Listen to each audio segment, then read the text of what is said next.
Hello again, everyone. Welcome to Michael's Record Collection. I'm very excited tonight to be joined by a couple of members of We Came from Space. We've got Bill Hubauer and Dave Buzard. And guys, thanks for your time tonight. Thanks for having us, Michael. This is Thank great. you.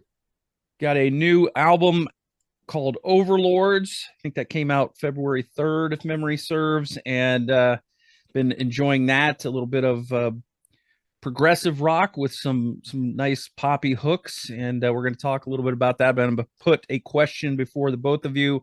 We'll start with Bill because you're on top of my Zoom call here. What was your first favorite record, Bill? This would be telling. It would be Pieces of Eight by Styx. I was 15 years old. That's very nice, very nice. I grew up in Ohio, so not too far from Pennsylvania, and yeah, the classic rock bands, that was what we were all listening to. I remember we had a jukebox in our school cafeteria in middle school. Didn't stay there long because kids kept kicking it and making the record skip if they didn't like it. But we had some singles from that album on there.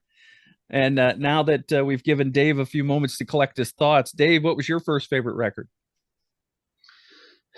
It would have been one of two. It was either Alice Cooper's Greatest Hits, the original one from '74, or the first album I bought with my own money was Captain Fantastic and the Brown Dirt Cowboy by Elton John. Very nice. And uh, and I don't know if it was my favorite, but I only had like three records, so it was in. I can tell you, it was in steady rotation. Yeah, I imagine so if you have three records. I remember those days. My And, first and I've listened to it recently, and it's a really good album. So. Yes, it really is. Yeah, when I got my first Sears stereo, I got three K-tel records. So And we talked right about after Dave the and I talked about this recently, where like I feel bad for this generation of young music listeners because when we were young, probably all three of us were in the same boat. You saved up money and you went and you bought a record, and if you didn't like it, you still listened to it because you paid the money for it. And usually you would learn to like it. And you would start to, because you had to listen to it 3 or 4 or 5 times, and then you'd be like, oh, I kind of dig, yeah, I like this song or whatever. yeah, And and I think that allowed you to go so much deeper in the music because really, if if all I could not listen to it, but then I have nothing else to listen to. yeah, And today it's so easy, you can get on Spotify or whatever, and you give a song about 8 seconds, and if it doesn't grab you immediately, you next. yeah.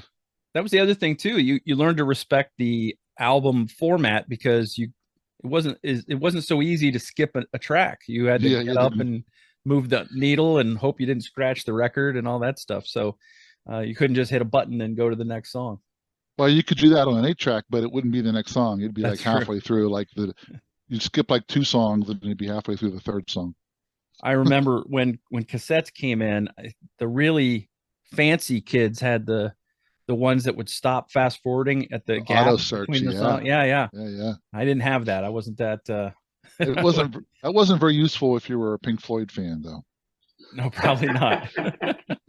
Probably not. So And I had this. Speaking of that, I had the one that you would hit play, and then the soft touch button. If you held up the cassette and you're like, oh, I want to hear the third song, you tap it three times, it would skip ahead to that one. Wow, I thought I was, and I remember, I think I bought it from Hawk. I think I paid like $400 for that cassette deck. oh my gosh, that's You fancy. know, that was in 1982 money, probably. yeah, that's right. Yeah, That that was was in Confederate money. Yeah. yeah. I was in a big family. We didn't get the best top of the line stuff. Like my first Walkman was a knockoff. It only fast forwarded, didn't rewind, Yep, I and you had remember to those. hold the button for to keep Michael, to fast forward. fast forward is to rewind. Just Okay. remember. All right. So you guys knew each other from school, is that right? Yep. But you didn't join a band together until many years later. Can you kind of walk me through the process of you were in school, you all kind of went your separate ways, and then years later you come back and not only decide to get a band together, but it's a pretty unique band, uh, very big involvement of humor and big sci-fi element to what you do. Obviously, the name, but if you go to your website, you read the band bios and everything.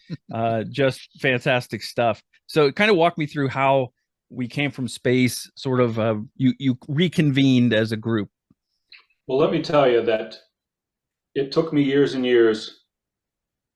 Bill picked on me one day in school In sixth grade. in sixth grade and called me Greatest the most devastating word you can call another man. What was it, Bill? Flat tire. I don't know why. I called him. We're sixth grade, and I said, you look like a flat tire, or something like that. And Followed by like an hour of, hey, flat tire, hey, flat tire. I'm not sure what that meant. So we were bitter enemies until,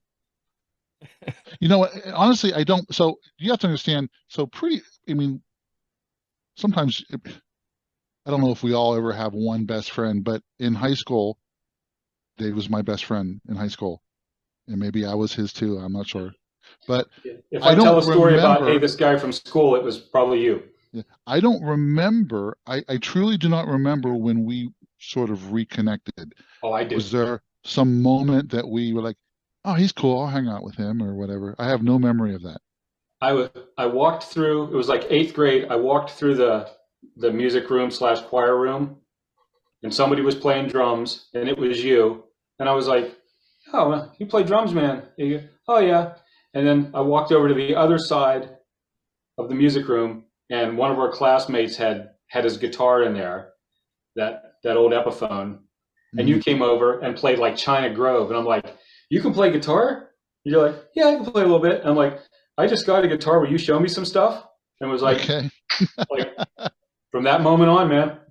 So, yeah, good to know. I didn't remember that. So we never played in a band together before this band. Mm-hmm. We would jam.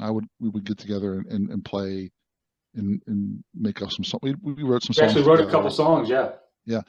But really, when we reconnected around 2010, and we decided we wanted to put a band together that would play the kind of music that we would have both enjoyed listening to when we were in high school. So it was because we used to get together and I'd come over and we'd both have like a stack of records and we would listen to all this stuff and share. We'd share whatever our new find was. We would check out this new record, whatever. And so it's like, let's do this kind of stuff that we were listening to. All right. So what were you listening to at the time? Obviously you talked about Pieces of Eight. And obviously there's some progressive rock leanings there. So what were the bands that you would sort of call the others over to your house and listen to? I remember Bill bringing Danger Money by UK over to my house. And I would tell you that I'm not a huge prog fan, but in my list of top 15 albums, there's probably 5 of them that are prog albums, just because, just as an album, they're so good. They defy a genre, Mm-hmm. So, but anyway, and I mean, Bill was the first one to play a Bad Company album for me, more than just the hits. So, Mm-hmm. So yeah, all that kind of stuff. Well, the stuff I remember listening to that Dave would play for me. Like he got There and Back by Jeff Beck, and we listened to the crap out of that. We played that a lot. He was into Gamma, from Ronnie Montrose and Gamma, if you remember that, and we listened to those records. What else? But we went through. I mean, I went through like in high school like a southern rock phase. So I'm listening to Molly Hatchet and Leonard Skinner and Blackfoot and all that stuff, and then you start to discover other things, and where we're listening to Joe Jackson or Michael Stanley and stuff like that. So yeah. or Warren Zevon, or what's the I'm blanking. What's the people who died song? What's Jim that? Carroll. Jim Carroll. Yeah, the Jim Carroll band, punk. I mean, and then because and then we were listening to Styx and Kansas and Bill was a Supertramp fan and Supertramp. brought over like Crime of the Century, and I was like, holy cow, that's amazing stuff. Yeah, It really is. Because it was prog, but it was 5-6 minute tunes. Mm-hmm. It indulged the genre without overindulging. Yeah. If that's a No, that makes sense. I have a word for music like that. I call it IntelliPop. I like that. Yeah. Yeah. I can't imagine there was a lot of kids. There were a lot of kids in Pennsylvania running around playing Danger Money. Bill, what shaped your musical taste? Where did you come across music like that? Well, I had a neighbor that was about 5 years older than me that had one night saw on PBS Rick Wakeman journeyed to the center of the earth with an orchestra. Wow. And he recorded it. It's back when you would take your cassette player and you'd put it in front of your TV and press record. Yeah, the one speaker there. Yeah, and then anytime somebody come into the room, you go shh, shh, be quiet. And so he thought that was, he had never heard, he didn't know who Yes were or anything, and it was just this guy Rick Wakeman that had all these synthesizers and did all this crazy stuff. And so I would go listen to that at his house and thought that was pretty cool. And then later on we discovered, oh wait, this guy was in another band called Yes. And so, well, I got to check that out. So then you get on that path. But it was all word of mouth. I mean, if they didn't play it on the radio or somebody didn't tell you about it or you didn't read about it in a magazine, that was it. But there was a fourth way that you discovered this music, and this was by far my favorite way. You would go to the local record store and you would go through and you would say, this cover looks really cool. I bet this is good. And you look at, and if you were lucky enough, on the back it would say the instrumentation. And it would be, I remember buying the first Marillion album, well, the first one in the States, Script for Jester's Tear. And on the back, it lists the keyboard player, Mark Kelly. It listed like all the different kind of keyboards that he played. I was like, oh my gosh, I bet this is amazing. So I never heard of it, didn't know what it was. So I bought it. And that was how I'd buy records, because it looked interesting. I bought that UK Danger Money album because it was 3-piece keyboard, bass, and drum, and the keyboard player played violin, and I was a big Kansas fan. Well, he plays violin, this has got to be good. So you would just you'd buy it, and I think maybe 2 or 3 times was I ever burned by something I just could never get into.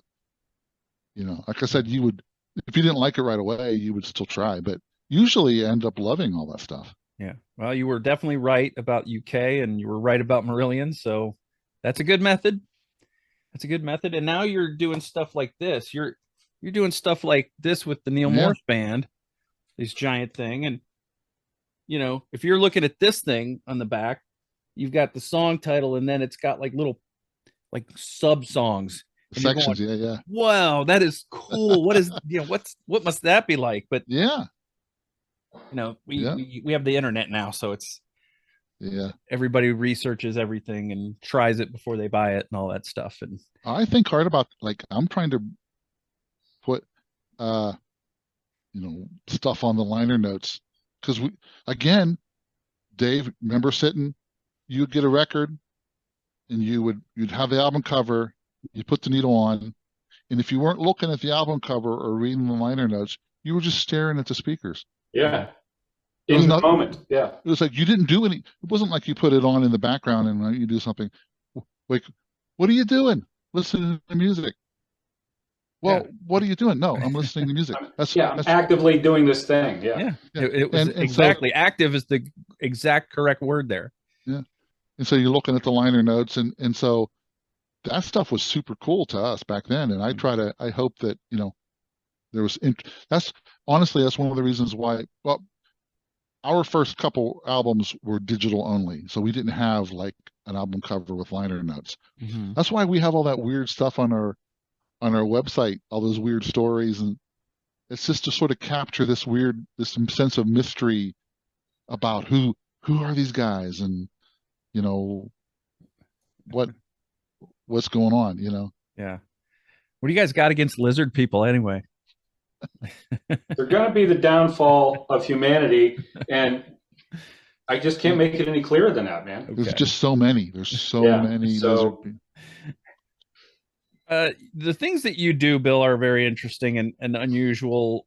In addition to this, you're in a Christian parody band. I was. I'm not really involved anymore. I was for a long time back in the late '90s and the early 2000s. Apologetics. Yes, apologetics. It was like Weird Al meets Billy Graham. That was sort of the thing. So it was like a Weird Al thing, but all the lyrics were set to Bible stories, but very humorously so. You know, it was, you know, the band took the message very seriously, but the delivery could be quite humorous. Yeah, you are still listed as a current member on the wiki page for that band, but I don't imagine that it's been carefully curated. Yeah. I think once a member, you're always a member, I guess, maybe. But you're perhaps best known for your work with the Neal Morse Band. I was wondering how you and Neal originally crossed paths. We had some mutual friends, and I was a fan long before I played with. You know, I discovered Spock's Beard in the late '90s, thinking that prog music was completely dead and gone. I had no idea that there was this whole world out there, and I was just a fan. And sometime around, I had met him a couple times, I think, at some shows. He doesn't remember meeting me. I don't know how he doesn't, but no, I just found out he was having open auditions for a new backup band to back his solo stuff, and so I sent in the audition and I got the gig, and then once that lineup worked together for a couple years, seemed like there was a good chemistry that we should start writing and working together as a unit instead of just as a backup band for Neal's solo stuff. Yeah. Well, it's been fantastic following your journey there, and I tend to lean a little bit more toward I like everything that Neal does pretty much, but I tend to lean more toward the band aspect that you guys have going together. Just a tremendous amount of talent in that band, and you know, I don't know how you know, your guitarist should be a household name, for example. I mean, that guy's amazing. That guy's so good. Eric is so good, isn't he? Eric is amazing. Just tremendous talent. Every time we get together to start recording a new album, I'm always somewhat surprised that he showed up. It's like, what are you doing here with those old guys? He's so good. Yeah. You guys really lean into the fun sci-fi aspect of the band, as I mentioned on the website. Did one person write all the copy? Did you guys kind of come up with that together? How did that come together? I think that I kind of spew it out there long form, and between Bill and Dave Hawk, they kind of edit, because I'm a good idea guy, but I'm terrible on editing my own stuff. So. Well, I just have. I think that's how that went. I had to know who came up with the baritone hyperbolic funkometer. We all came up with our own. Okay. And we've done it on more than one album. We had different ones on. I think we did them for all three, and they were all different. Honestly, I'll just cop to this. That all comes from Kansas Point of No Return. If you look at the liner notes on Point of No Return, every guy in the band has this fictitious instrument that they play in addition to their normal stuff, like the Peabody chromatic inverter. or stuff like that, or the Mm-hmm. chain-driven gong. I still remember these things. Again, this comes from being liner note geeks Yeah. and wanting to sort of capture that essence. Yeah. Well, that was all part of the experience. You looked at the artwork, you read the liner notes, you listened, you followed along with the lyrics when there were lyric sheets. If there weren't, you tried to figure out what the lyrics were. And I was a big reader as a kid, and I would still actively listen to my records until I had them down, and then I could like put them on and read while I was listening to them. And I'd find myself getting distracted and listening more than reading and that kind of thing. But And yeah, I always remember, like, specifically on Grand Illusion and Pieces of Eight by Styx and Nature of the Beast by April Wine, in the liner notes, it would even tell you who was taking the guitar solo in between the verses. mm-hmm. It was like, oh, that's JY, or on the April Wine albums, it's like, oh, that's Miles doing the mellow octave guitar. Yeah. Speaking of that, I was curious as to how you guys choose who sings vocals in which sections and on which songs, because I for a lot of bands, if somebody wrote the lyrics, they're the singer. If there's multiple singers, but you guys kind of trade off. Sometimes it's more than one in one song. Sometimes it's one. Sometimes it's the other. Is there a method to that, or is it just a matter of you both do it and you see what sounds better? And Dave Hawk's in that mix too. And Dave too. Yeah, all three of you. Yeah, I think it's pretty organic, and it's actually whatever serves the song best. Sometimes it's whoever had the original idea, because they sort of have this vibe to it, like when we did Overlords, like I think when we sat down and started working on Overlords, Dave had he had like the verse, the sing, play happy chords for the Robot Overlords, and he just sang that and was like, well, okay, well, that's his part, because he owned it, because it was like internal. It was sort of, it came from him. Mm-hmm. And so a lot of times that's what happens. But sometimes we try, like we've had a couple songs where I sang a version of it, and then I think, what, Dave Hawk, I think you should sing. I think you could probably do better on this. And he did, so it's just, you try it. But I think mostly it comes from sort of who was the inspiration for that particular section. And we do write more so on the most recent album as a group, so that every section of the song might be from a different person that we kind of put together. And sometimes when whoever's singing that section maybe had that idea, but that's not always true either. Mm-hmm. Yeah, I told somebody else about this, like whoever came up with like the nugget, for at least a while, that person is kind of like the primary custodian of the song for a while. But then it's like, nobody in the band is territorial about their stuff, or thinks that anything that they have is more overly precious than anybody else's. So it's like, hey, somebody needs to step up and sing that part. Mm-hmm. Yeah, I was going to ask you too, because it says in the liner notes, or at least the ones online, when you click on it, it opens everything up, and you've got you've got what everybody plays. You've got the lyricist written, above each song. Do you just credit the music as the whole band? Is that the writing credit for each song? Yeah, pretty much, because I have to me, it's the band that makes it sound the way that it sounds. Mm-hmm. And regardless of who had I could go through and probably remember who contributed what sections, but to me, it's the whole band that makes it sound the way it sounds. Yeah. There were a couple songs that were fully formed that I actually had written for the Neal Morse Band that we never got around to using. And so those ones were, I mostly had all the parts, but but really to me, it's the band. That's why you have a band. Yeah. If I wanted to just do my song the way I wrote it, then I would just do a solo album, you know. Sure.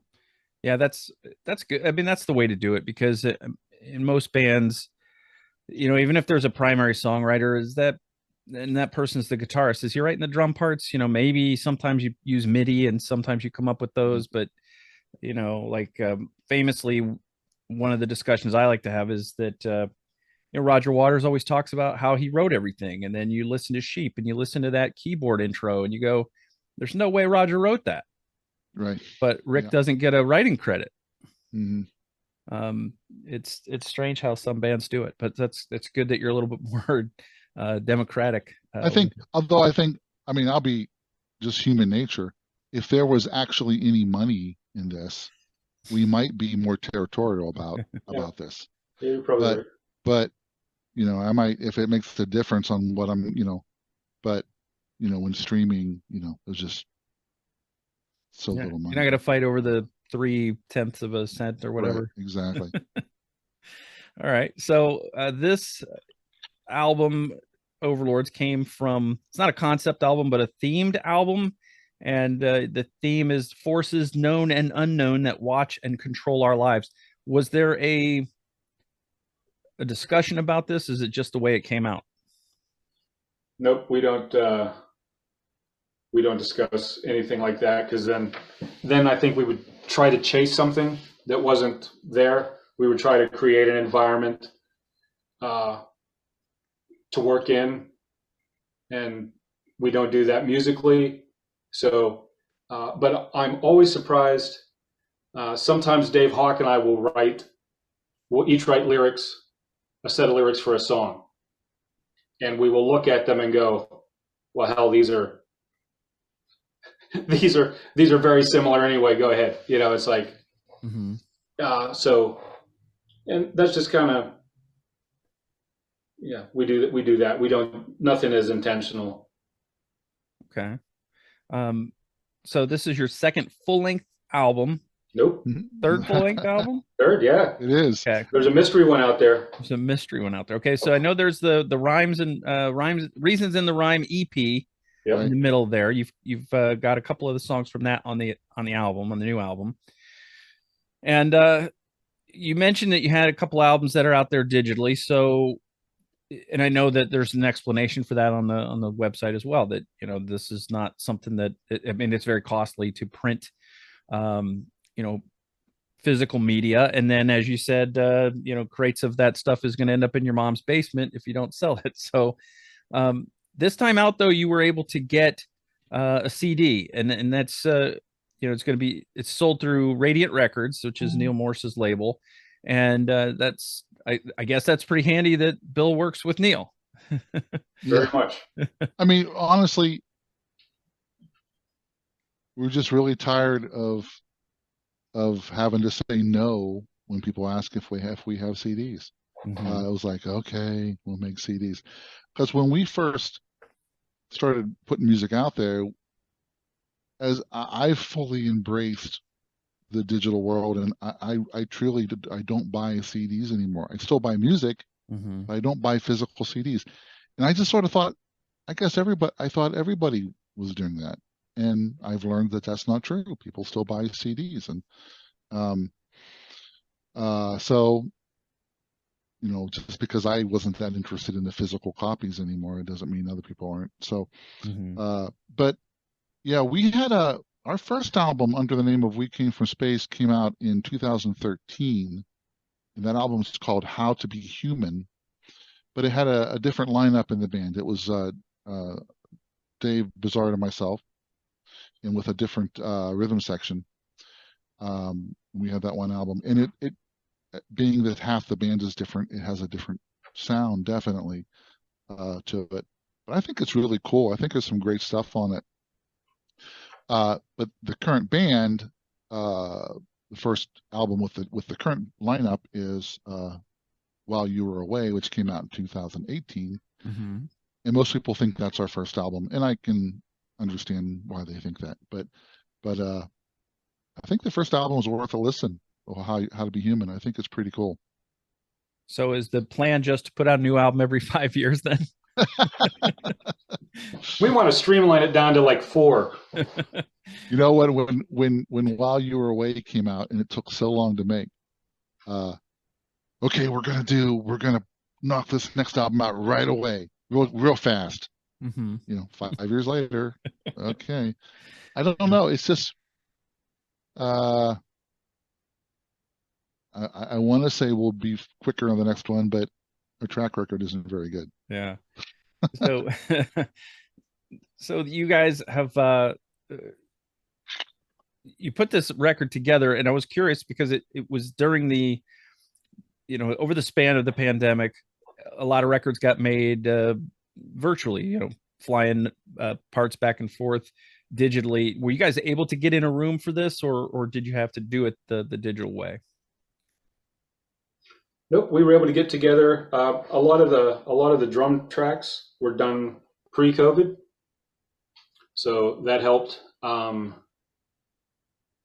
So usually it was I very much like Bill to be present and produce my parts while they're going down, and so there was always, I think everything went down 2 or 3 of us together, even if only one person was tracking, 2 people were kibitzing, like more of that, less of that, more of that. Yeah. So in the Neal Morse Band, after we write together and we get the basic tracks recorded, but we all go home and do our own thing completely in isolation. And I would say, so we self-produce our own stuff.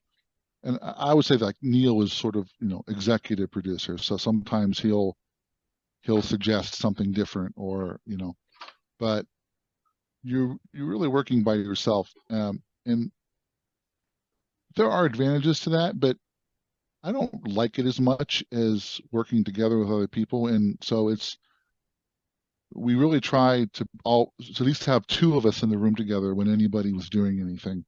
Mm-hmm. And because of that slows it down, because you got to wait till you can get together to record stuff, and it just takes a lot longer. But I think you get some more interesting performances when you have somebody in the room with you that can help, and you don't have like a paralysis of indecision, like, should I do this or that or whatever, Mm-hmm.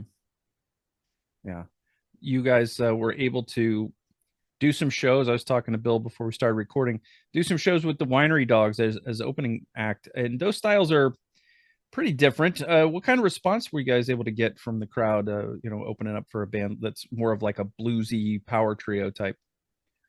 The first night we opened for them, the audience was, let's say, very polite, and then the second night, everybody that was there got us. Our energy and their energy was simpatico, and it was like they were on board right away, and it was a great experience. How often are you guys able to play out live? We would sure do more of it if we could.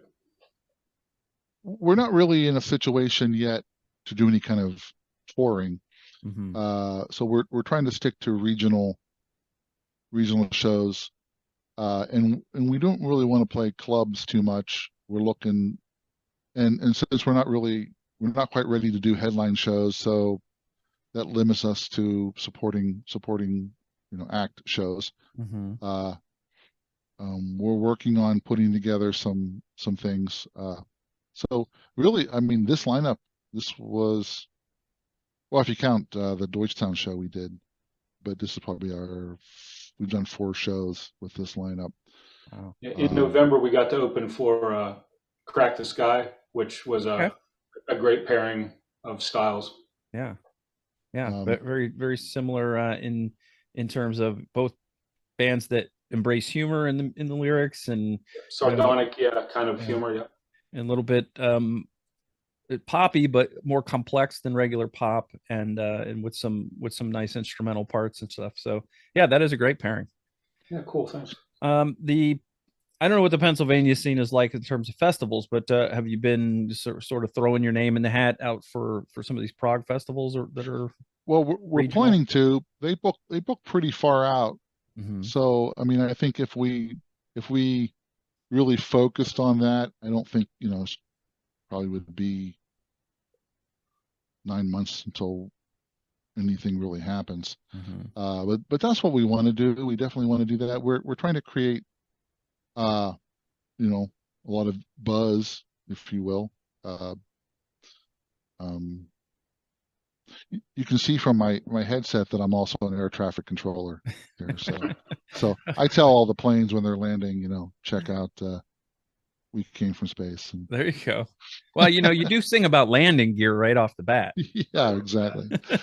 Yeah. So that was a Uh, little nod to your pilot well, friends. yeah, we're trying to figure it out. The music industry is so different now, and I tell these guys, like, I've been so spoiled the last 10 years with Neal Morse Band.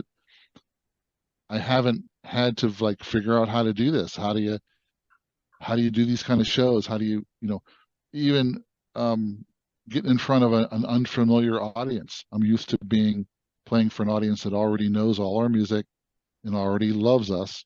We don't have to win them over. We just have to not screw up. you know Hmm. uh in some ways this is more satisfying, like that second Winery Dog show we did. We came out and they didn't know who we were. They're probably, maybe 5% of the people knew who we were, just Hmm. via association with uh Mike Portnoy and Neal Morse Band. But uh and I really felt like we won the crowd over, and it was really satisfying that they got us. They were into what we were doing, and that was very satisfying.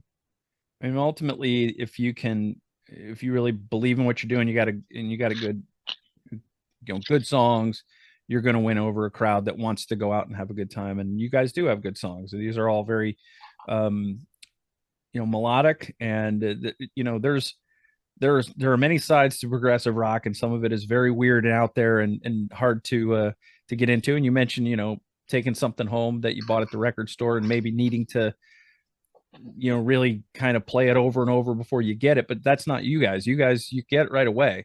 So not that it's like the simplest music, but it's complex, but it's still melodic, and the emphasis is on, you got great harmony vocals in some of these choruses. You got like I said, good melodies. So it's something that should appeal to most music fans, because the first thing that most people gravitate toward is the melody of a song. Right. Yeah, I and give always them say, a sing along chorus, and yeah,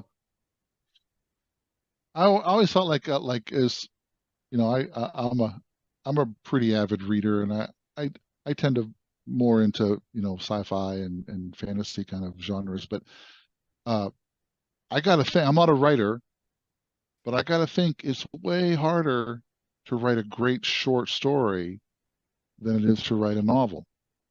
Um, and uh, I think when we approach the songwriting, we're really trying to, how can we keep this like a short story? How can this can be something something that's immediately accessible and you can digest it, but there's something interesting here that survives many listens, and and you don't get tired of it. There's depth to it, but it's also simultaneously accessible.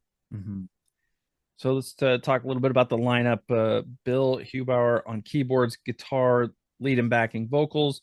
Dave Buzard, guitar, lead and backing vocals. Dave Hawk, bass, lead and backing vocals. And Tim Malone as your drummer, drums and percussion. And Tim was the newest member, right? Tim and Dave came in at the same Same time. time to the band, but I've known Hawk since I was 11 years old, Mm-hmm. and he and I have played in bands together off and on for 40 stinking years at this point. So And Tim's the outsider. He didn't go to school with you guys. he did not Right. grew up in a whole different area code. Yeah, So when you throw out your little in jokes, he doesn't get them. Well, it's shocking how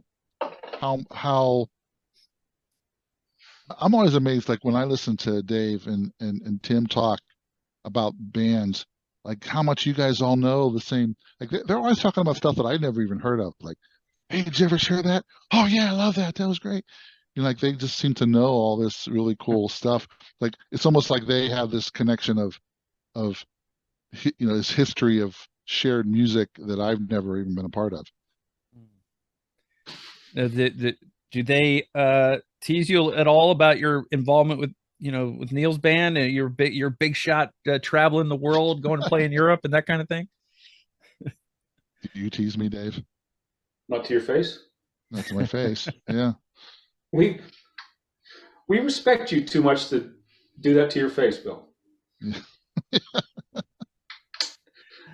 No, because I mean, Bill Bill has not Bill does not act like he's that guy.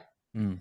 Bill's the same guy that crashed at my house and we drank when we were little kids and shouldn't have been and got into mischief. He's still that cat, so that makes being around him so easy. I almost launched into a really inappropriate story, but I Yep. able to control myself. Yep. I'm still the same guy that went skinny dipping in your family's pool, and you turned the lights on and Kicked your clothes into the water. kicked my clothes into the water. Was that payback for the flat tire thing? I think My motivation to get out of bed most mornings, Michael, is to pay him back for that. Avenge. I'm Irish, so I know how to carry a grudge. There you go. There you go. So this is 8 songs. You've got a couple 10-minute plus epics on there, and you guys decided one of those was going to be a video. You got a video for She's the Bomb / Atomic Blues. It seems like a lot of work to make a video for a 10+ minute song instead of a 5-minute song. What was that just the song that you felt like the strongest about? we're trying to. It was hard to decide which song, because I feel like our material has so much variety in it. You want to put something out that doesn't, when somebody hears it, I want them to feel like they have a real understanding of what we're doing. And to me, that song really captures it because it has the poppy hooky part at the beginning, and then it has this weird jam, progressive instrumental jam section at the end. Mm-hmm. To me, that was a good representation of what we're all about. Yeah. The best part for me about the video is that it's not necessarily apparent when Atomic Blues starts, when She's the Bomb finishes, and you guys put that right in there. You put it right in text. So this part from here on out is Atomic Blues. I love it. Yeah, I mean, we could have and maybe should have split the tracks on the CD. I just kind of felt like, because like the Atomic Blues part was when we recorded She's the Bomb, we just kept playing and we just jammed and we kept playing, and so it's a lot of improvisation, and what became Atomic Blues was built on that improvisation. And to me, that was part of the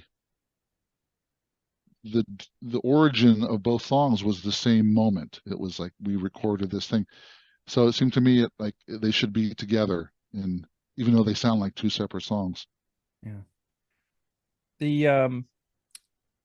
The reason that you guys, or maybe you could talk a little bit about the reason that you included a couple of the songs from the EP on this, but not all of the songs from the EP.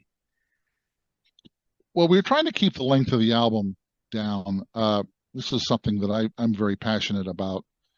To me, like, when you listen to an album that you like, when it's over, you should have enough time in your day to listen to the album start to finish. And B, when it's over, you should feel like you want to put it right back on again from the beginning. And these like, in, it's not like uh, long songs, the Neal Morse Band and all that aside, but, I don't like these 80-minute albums. I can't listen as a listener, not as an artist or a performer. I can't listen to an 80-minute album in one sitting. I just can't. And to me, I'm not going to enjoy that as much as I would enjoy a 50-minute album or 55-minute album. So we're trying to keep it a little on the shorter side of what sort of has become sort of the standard album length of today. So we didn't want to go over an hour. We're trying not to. So set that over here. I truly felt that because we called it an EP, people really didn't pay attention to it. I just felt like that it wasn't given serious consideration. And it was our COVID kind of release that had songs from these sessions. So these all would have been on the album. They all would have been on the album. And so we thought we need to put some of these songs. We probably would have put all three of them on the album, except that the album was getting too long. And so we put Facade and Seize the Day on the album, just because I felt like they deserved a second listen that they would get as part of a full-length album. Yeah. Well, I'm glad you did. I had heard this before I, caught wind of the EP, and I thought Seize the Day was one of my favorite tracks on the record. So that's a powerful song. Yeah, it's good. It's get this. It's just like really this big sound to it, and like you said, it's powerful. I think it's one of the better ones, and that one's one of the ones that Bill sings lead on. And you, can you maybe, Bill, walk us through some of the songs that include parts that you wrote for the Neal Morse Band that didn't quite make it onto their record or didn't quite fit? Well, I want to qualify that and say that, so I wrote not all of it, but parts of Seize the Day I wrote with anticipation of. So, when we get together in Neal Morse Band, we all have a bunch of ideas, and we start kicking them around and working together as a group. And sometimes we just have too much material and you just don't get to them all. So I had big chunks of Seize the Day we just never got to. I don't think anybody in Neal Morse Band even heard that one. Facade actually was pretty complete. And Neal had heard it and he really liked it. I don't think anybody else heard it, but again, we just had too much other material and we just never got to it. Yeah. And this would have been the sessions for Innocence and Danger? No, actually, it would have been for Great Adventure. Okay. Yeah. Okay. And then also you run into, when you're talking about those big conceptual pieces that Neal wrote, the back-to-back albums, the songs have to fit have to fit the story and everything too. Right. So. Yeah, that's the problem, and you have a lot of material that's great, but if you can't make it fit the story, then you can't use it. Yeah. And because it needs to be, at this point, like you might have these two pieces that flow together, but at this point it needs to get quiet because that's what the story needs. Yeah. But this piece is loud, so you can't put it here, and then you separate it from the other part, and it doesn't make sense by itself, and then you just don't use it. Yeah. So there's a lot of the Daves. I'll call them the Daves. A lot of the Daves on the lyrics throughout this. Do you guys find that you have similar styles, or do the lyrics sort of bend toward each other as you work on them, or how does that kind of come together? Because there's a nice consistency from song to song. You would not necessarily know that they were not composed necessarily or written lyrically by the same or by different people. You would think they maybe were the same person or the same primary person. Yep, and I touched on that a little bit before. It's like, and we don't get together and say we're going to write about this. but it's humorous that, you know, when Dave and I look at each other's lyrics, it's like, oh yeah, I was, you know, yep, I get you. And so the end product sounds, you know, we meet that, get that vibe going, but I know that we write completely differently. I mean, I have notebooks piled up all over the place with just like little scraps of a line or two. I want the song to be pretty much all completed so I know where to drop the lyrics in. I don't want to shortchange a little instrumental passage, and I don't want to feel like I'm stuffing lyrics in where they don't really fit. And I don't think that Dave Hawk needs or wants that when he's writing lyrics. Got it. What are some of the older pieces that from this? Like, I know you had a couple that were on the EP, but you know, were some of these bits laying around for a while, or was everything sort of freshly made around the same time? Yeah, and Bill and I talk about that. That, you know, we come up with 20 ideas for each album, and we use 8, 9, 10 of them, and then the next album cycle we come up with 20 new pieces. So, I mean, there's files like on my computer that we have scraps of like 25 other songs. It's just like, but the process keeps rolling forward, and so to me, it's always, you know, unless I get some huge case of writer's block, I'm not gonna want to go back. That might be for somebody else to go back and go, you really have a couple of great ideas here, here, and here for us to work on.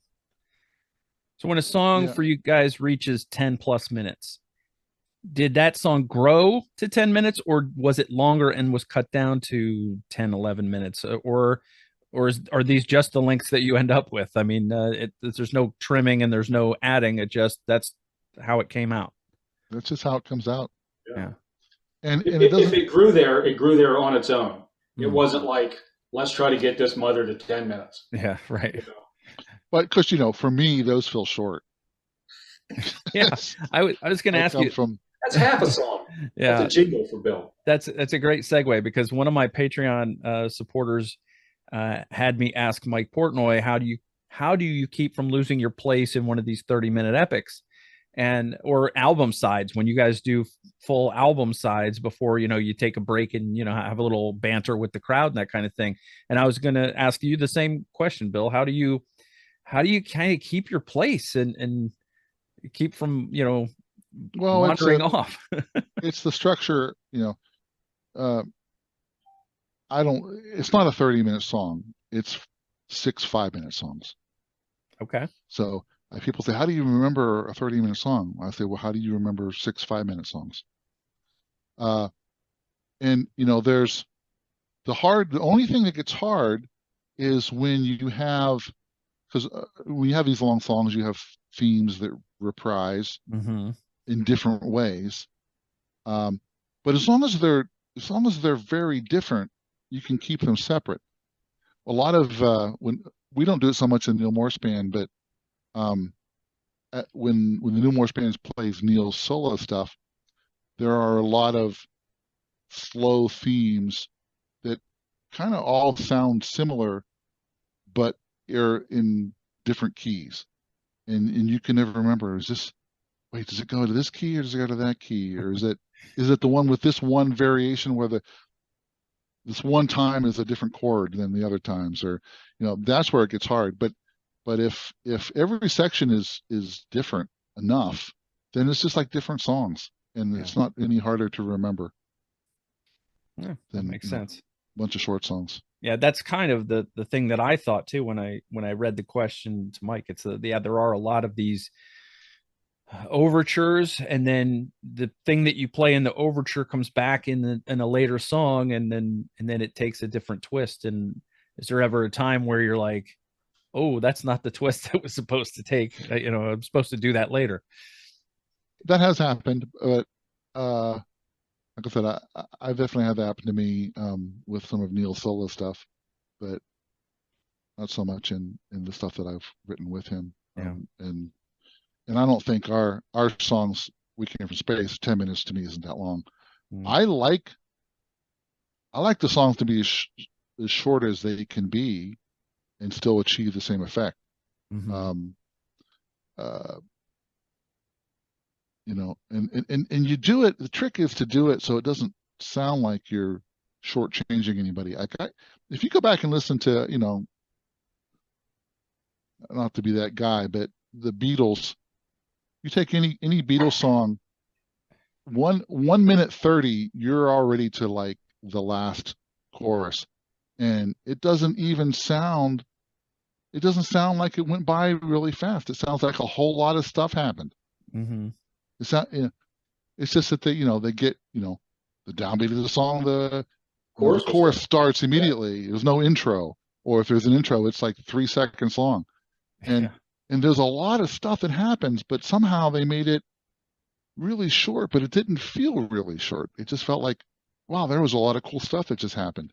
And I marvel at that. And to me, I strived, like, how can we make this be more concise and still be just as interesting? Yeah. It's you know, you're right about some of that Neal Morse stuff is, and I love it all. It's very good, but there are a lot of his solo albums where you don't hear his voice for 5 or 6 minutes. Yeah. Yeah. Well, we've done that too, but yeah. Overtures he's very big on overtures, but that's good. It's what he does, and he does it so well. So Dave, let me ask you, do you have a favorite track on this album?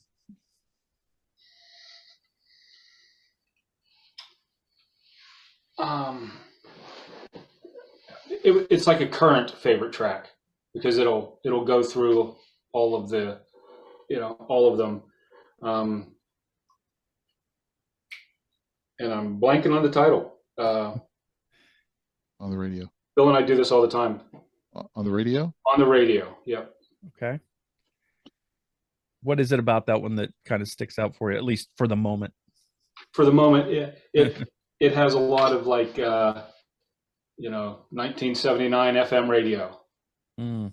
You know, it serves a few masters. You know, it has a little bit of like Drama by Yes in there, and there's a little bit of Ronnie Montrose in here a little bit, and you know, and it gets real moody, you know, during the verses. And okay, Bill, same question. Do you have a favorite?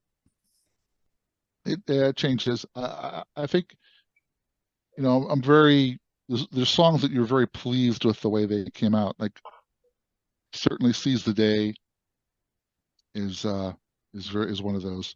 I love Overlords. I think that was a great collaboration with the band. And to me, it's fun because it's for me personally, it's fun because I play guitar on that song as well. So we have the dual guitars, which is super fun live. We get to do that, the 2 guitar parts together. And I went through a phase where On the Radio was a favorite, and certainly She's the Bomb.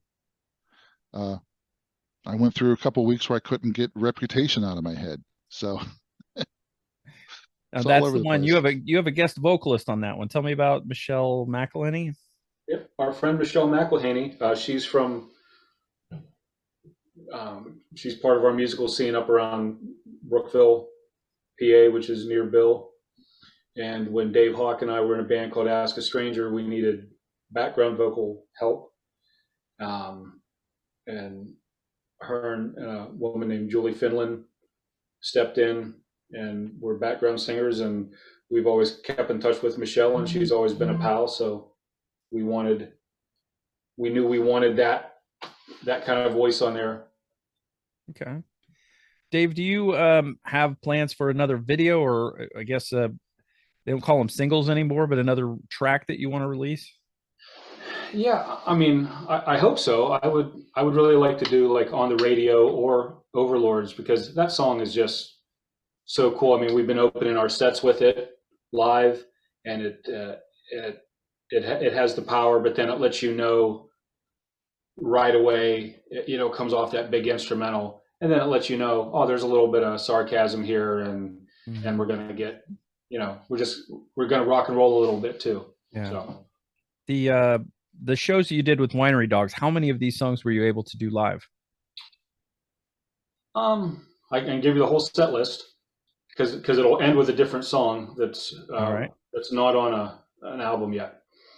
We open with Overlords, and then go into Facade, and then 2 songs off while you were away. We do Vivid Colors and Pieces of the Sky, and then we end the set with Let's Get the Show on the Road, an arrangement that Bill did of Michael Stanley song. I love that you guys are into the Michael Stanley band. As I said, I grew up in Ohio, so yeah. And as soon as you said it, it's like we're not going to have to say. And I don't know if you know this guy, Michael Stanley. So yeah, we knew you'd know Crack the Sky and Michael Stanley, and yeah. This Is My Town is like a staple in the Columbus, Ohio area. So, and I'm sure in Cleveland as well. Yeah, that was one of those we talked about when we used to get together and play records. Dave was always playing me Michael Stanley band records, and when we were in high school, and I liked them all, but the one, I mean, Sage Pass, the double live album, was the one that really captured my imagination. There's so much cool, because there's like a lot of really cool, interesting instrumental moments on that album, and just the energy of the live stuff, and it's certainly that part may be the album I've listened to the most in my life. Maybe that live album. Yeah. So let me ask you about I'm almost done, I swear. I didn't mean to keep you this long. Let me ask you about the sequencing. How was that determined? Did you guys get together and talk about that, or was one person making the decision? Thank you for caring about that. Yeah, for real. It's one of the hardest things to do, and one of the most important things to do, I think. Because we're album listeners, that's how we grew up, and that's how we want to track this stuff. Yeah. You're always looking for, to me, I'm always looking for songs that can flow together. Oh, this one ends in the same key that this one does, or a complementary key. Can they crossfade somehow, or is there some way they can be connected? So that's certainly something that you make a list of all the songs. You say, okay, well, these can go together if we want them to. And then you're looking at just sort of what's the best opener? What's the one that's going to be that's going to grab you? What's the most satisfying closer that's going to be that when it's over, you're just like, oh man, that was great. And then you look for, in between, you're looking for the arc, where do I build to some peak of excitement, and then we need something to calm you down, and retrospective, and you build back to the end again, Yeah. And as a kid, I always thought that like the first song on the second side of an album needed to be really special too. And so right around the midpoint, we're all like, okay, where's our first side of the second album, the first song of the second side song? Yeah. We do talk about that. We talk about, if this were a vinyl, what would be the first song on side 2? Yeah. See, that's the kind of care that should go into it. And the reason I asked was because, especially the opening track and the closing track, I think you guys got exactly right. I think Overlords should absolutely be the opener, and Seize the Day absolutely should be the closer. And that's the one that leaves you wanting to, flip the record back over and start over again. Thank you. Overlords being the opening track, is that what determined it being the title of the album, or was there another reason? It maybe a little bit, but just that song title sounds like an album title too. Because it was going to be, the name of the album was actually going to be Silent Letters for a long time. But because I felt like there's some deeper meaning to that song that I think that we thought was going to be turned into a lyrical theme, but it actually didn't go that direction. So we kind of moved away from that being the title.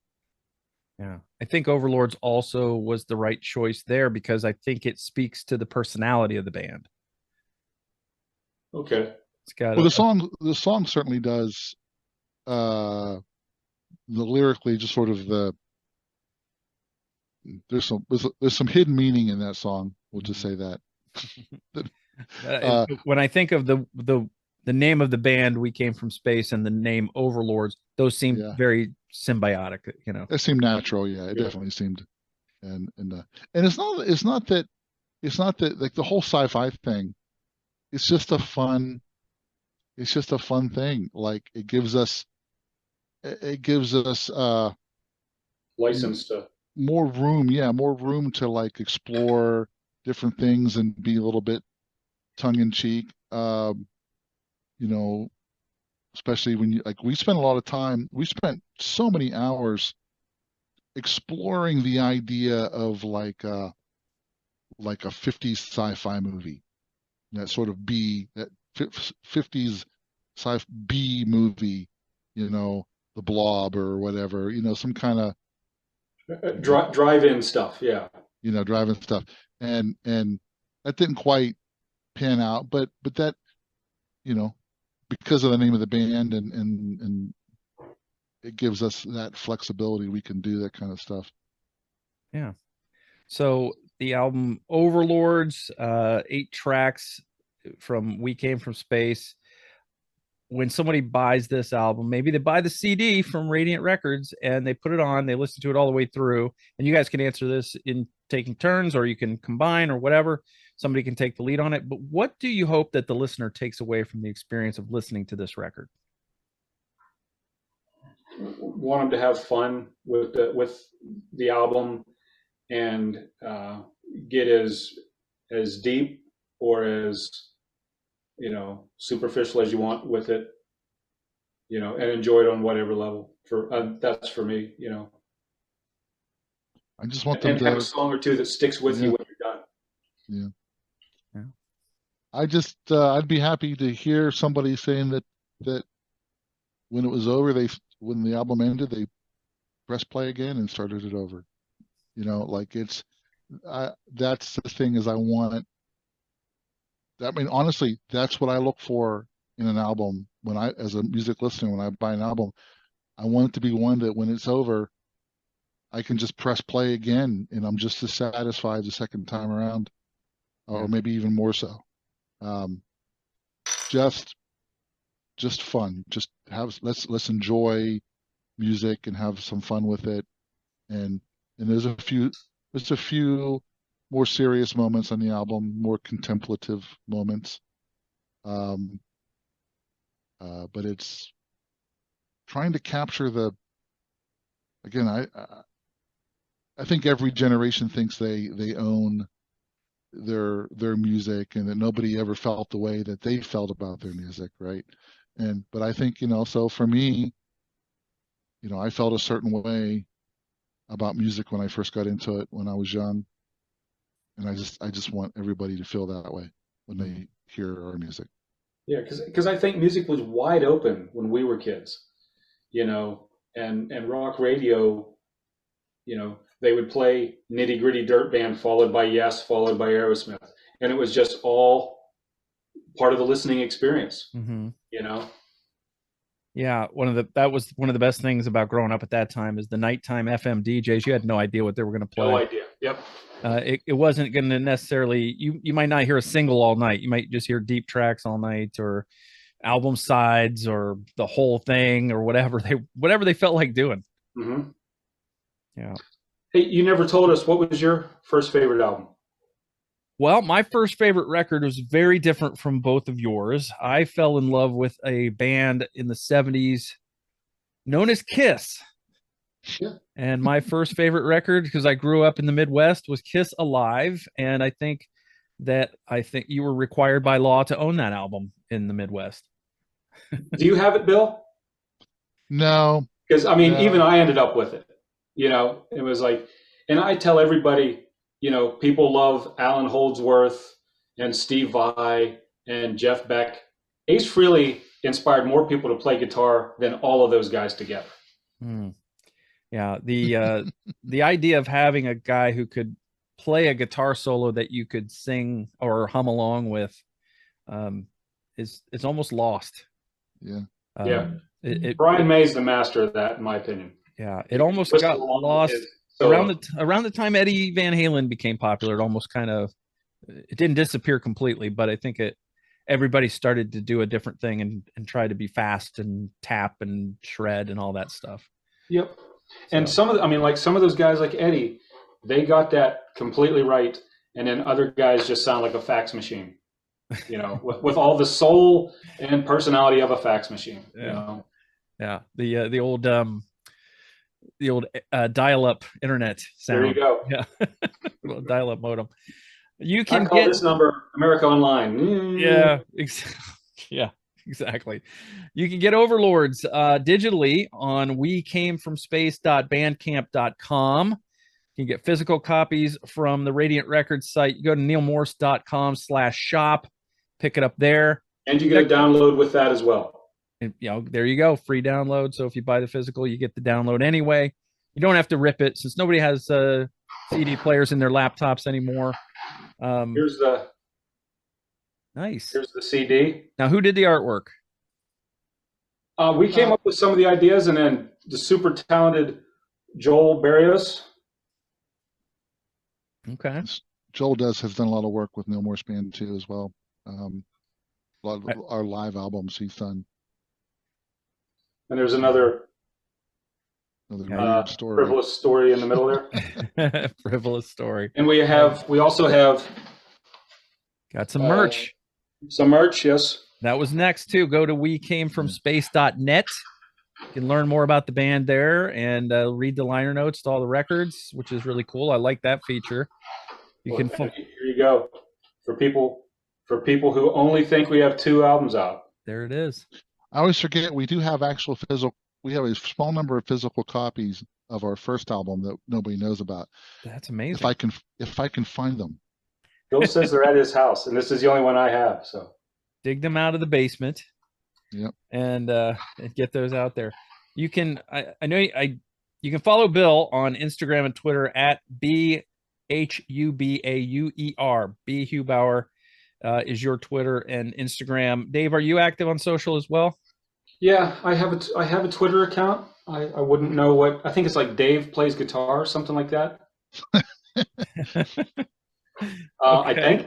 And I'm on the Facebook, just Dave Buzard. Okay. But there's a lot of Dave Buzards out there. I have another guy that keeps reminding me of, he's included me 3 times in this chat room about the great time we had fishing on Lake Erie one time, and I'm like, and he's like, damn it, that's my other friend Dave Buzard. So I just looked it up because I followed you today. It's at Frogtown65 on Twitter. Is it really? Yes. But the name says Dave Plays GTR. Okay. But yeah, the handle is at Frogtown65. So I would have had every that ready. kid should grow up in Frogtown. Let me tell you that. I would have had that ready for you, but I think Roy told me I was just getting Bill. So it was good. I got a bonus. Member of We Came From Space. So guys, I hope this does really well for you. I've been enjoying this for the last several days. It's one of those records that I can hit play again when it finishes. And I wish you nothing but the best of luck with it. Good luck with it. I hope you get to play some more shows live, and everybody go support the band. This stuff's great. Thank you, Michael. It's great talking to you. Appreciate it. Enjoyed it. Thanks for having us.